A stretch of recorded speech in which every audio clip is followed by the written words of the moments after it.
Hey, what's up guys? Kane here with XBLA fans. I'm going to be giving you a quick taste of Don't Sink. Now, Don't Sink comes to us from Studio Eris. The game is out on Xbox One now for $9.99. It reminds me a lot of another game called Pixel Piracy, except I can tell you now, just from what I've played, and I have completed both of those games, I very much preferred this one a ton. So not only was it a lot less buggy, honestly it just made more sense to me. So combat in this game is a little more streamlined and kind of just works. In that one you would, board your pirates or whatever from one ship to the other, but once you had a gun, it basically just turned into a frame ratey mess of nonsense as your pirates just killed everybody. In this one instead you kind of, shoot the cannonballs. The cannonballs are going to take out a lot of the ship. You also can have bombs and grape shot. The one will allow you to take out more crew members. I'll be honest, I never got a good sense of the balance on the combat. It more was just there to me, because I'll be honest, it felt like if I had a bigger boat, I was going to win. If the other guy had a bigger boat, he was going to win. Obviously, you can leave the encounter if you need to, and that's just an option there. Now, this game kind of involves you traveling from different islands. You need to go buy, sell, different objects to be able to, kind of do some quests and missions and whatnot. So it's a very simplistic active quest mission system. Not anything too crazy. I think I'm screwing up right here if you're actually paying super close attention. If I remember right, I recorded me accidentally selling stuff and having to rebuy it. But you have to make sure that you have food for your pirates. You have to make sure that you have enough boards to be able to repair your ship. And you have to make sure that you have enough, cannonballs to be able to fight. Now, I've gotten a mission now from this guy. It's going to allow me to just travel to a different island now. And I'll be able to go to that island and I'll be able to, collect some money from it.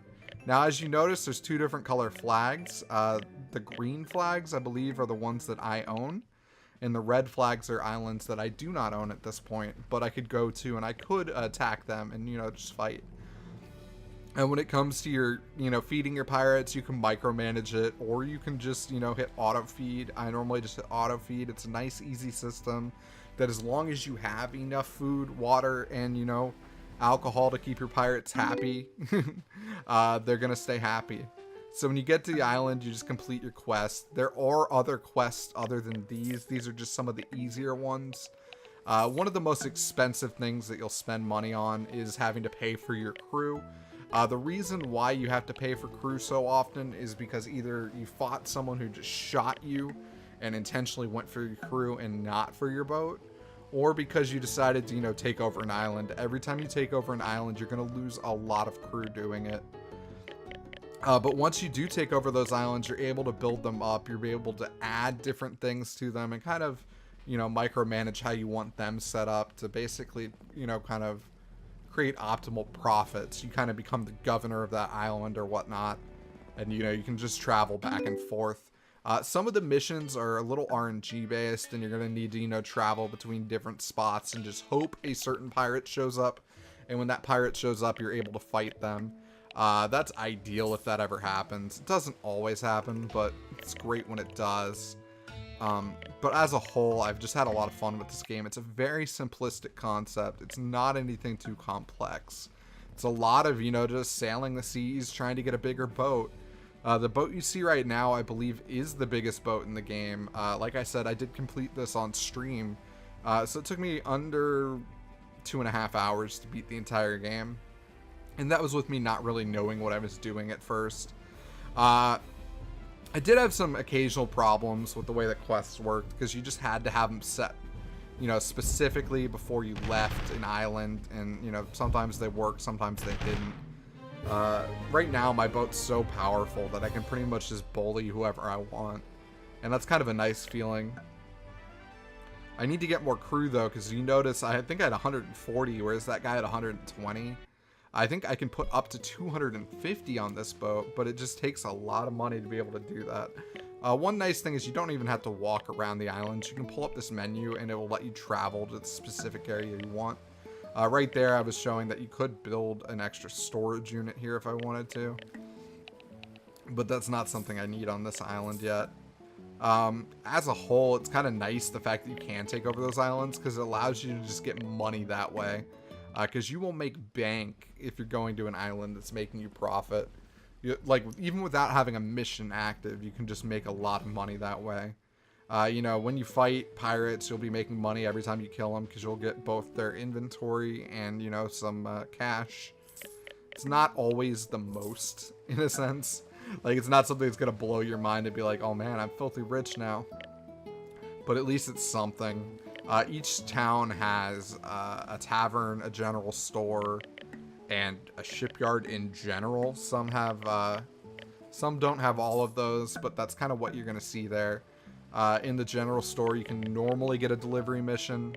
In the tavern, you can normally buy people to either put on your island or on your boat. And in the shipyard, depending on which island you're on, you may be able to buy a bigger or smaller boat, which is always super clutch. It's nice being able to grab all of that. So there's a lot of different things you can kind of do with this game, a lot of different things going on. You'll get random prompts like this that tell you, you know, just random effects, kind of Oregon Trail-y at a time.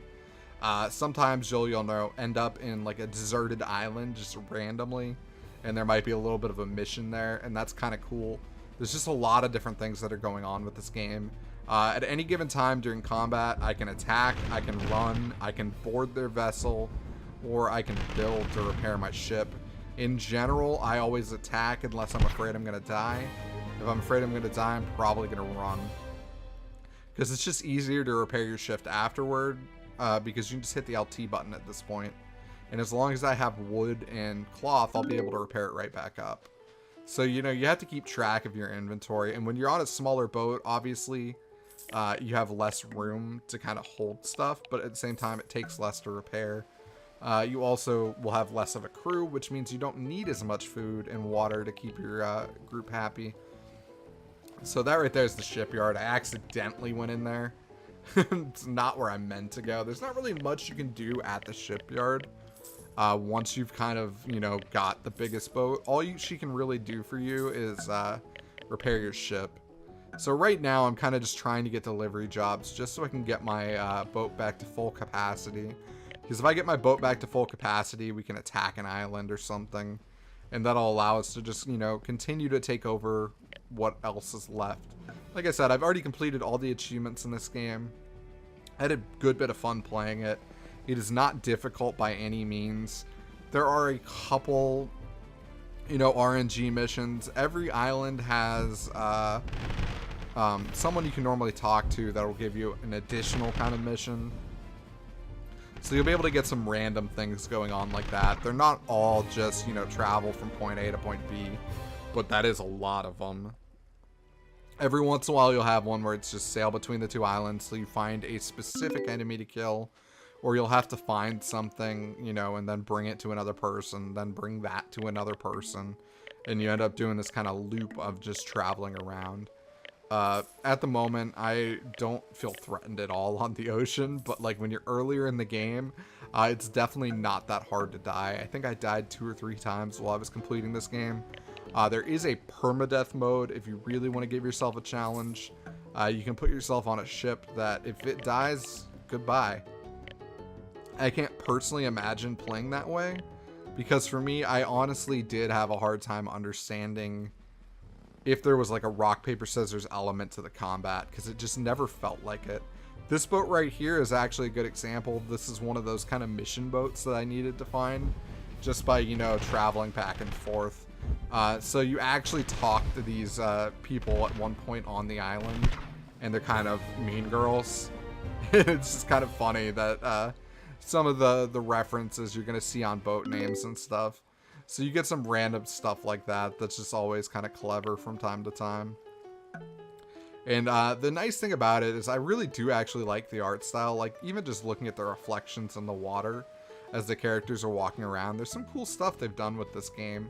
For $10 in particular, I think this is definitely worth checking out. I had a lot of fun with the game. You're going to be able to capture islands, sink ships, defend towns, and just explore. And in general, it was a really fun way to, you know, spend an hour or two. Really easy completion for the people out there who like achievements. Nothing too complex, and that's always nice to see. Right now, I'm just going to kind of travel between two specific areas, trying to get this specific, quest mission done. And this starts to happen a little bit as the game progresses, and I would definitely not say that, like, mission structure or anything is a highlight of this game. Obviously, these are a little simplistic at times and not something that's going to blow you away when it comes to this. I do like the fact that you'll eventually, find random, hidden islands and stuff while you're exploring and various other things like that. Just as a whole, the game does a fairly good job. I personally wish the combat made a little more sense. Just in the sense of, again, I don't really know why I'd ever use anything but cannonballs if I have the bigger ship. Because if I have the bigger ship, I pretty much am going to just win if I just fire cannonballs. Like I said, you can buy different sized boats. These are some of the smaller boats that I had at a previous time. They changed the speed, the crew, and a bunch of other things you can do. At this point, though, obviously, I have the biggest boat, and I have no plan on changing that. It's kind of nice being able to go around and just take out anyone you want. Oh, sorry about that. But anyways, guys, this is Kane with XBLA Fans. Thank you guys so much for checking out this video. I really do appreciate it. Really enjoy doing this type of content for you guys. If you guys have any questions about this game or any other games that we cover, please do feel free to ask. Zero and I are always up in those comments, trying to check out and see if we can help you guys. This is, I think, the boat we were looking for, so this is good. So we can take these guys out, we can turn in that mission, and just kind of end this. But as a whole, I would say I actually enjoyed this game a good bit. I think it's a lot of fun. It's definitely going to appeal more to people who care about achievements, because it's a good 2-hour game, but I mean, obviously 2 hours is pretty short for most people. And I would not say it's anything just like mind-blowing. It's not like it's got some crazy overarching plot that's just going to make you, a different person than when you played it, a couple hours ago. Really what it is it's one of those games that's just going to kind of be enjoyable for what little bit you do play it. So now I think I just need to go turn in this mission, and hopefully I decide to walk. It's like, what am I doing? Just got to go find the random lady to talk to. But again, guys, please do like and share this video. It helps us out a ton. Really do appreciate everything you guys do. If you aren't following us on Twitter, I would suggest doing that. We do some giveaways from time to time on there and in our Discord.